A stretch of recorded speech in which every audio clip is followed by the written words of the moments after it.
The economics of the so-called bank war was a bit complicated. The biggest bank in the country was the Bank of the United States, and they had a very big customer called the federal government. It was the only bank that operated nationwide. And smaller banks knew that everybody pays taxes, and when they pay taxes using checks or banknotes from smaller banks, these things will end up eventually at the Bank of the United States because the government is a customer there. And you never knew when the Bank of the United States might show up with some of these checks or banknotes and say, give me cash, give me hard currency. So smaller banks had to make sure they always had enough currency on hand to cover these checks and banknotes. And the more money you have to keep in your bank, the less you have to invest and to loan out. So smaller banks wanted the big Bank of the United States to go away. Now for Andrew Jackson, I don't think it was so much about economics. It was more about politics.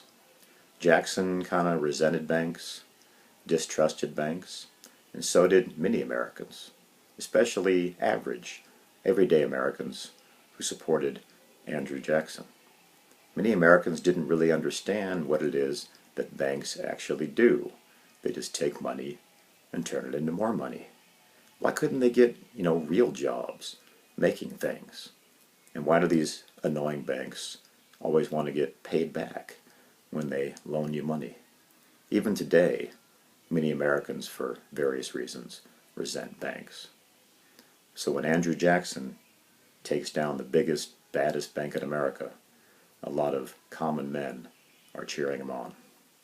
The problem is, economically, this wasn't necessarily a wise thing to do, because once smaller banks no longer had the biggest bank in America somewhat keeping them in line, they might do stupid stuff, give out stupid loans, make bad investments, take too many risks, and crash.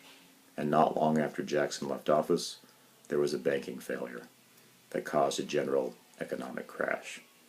So the economics of killing the big bank, maybe not wise, but the politics was smart. But what is popular, unfortunately, is not always what is wise.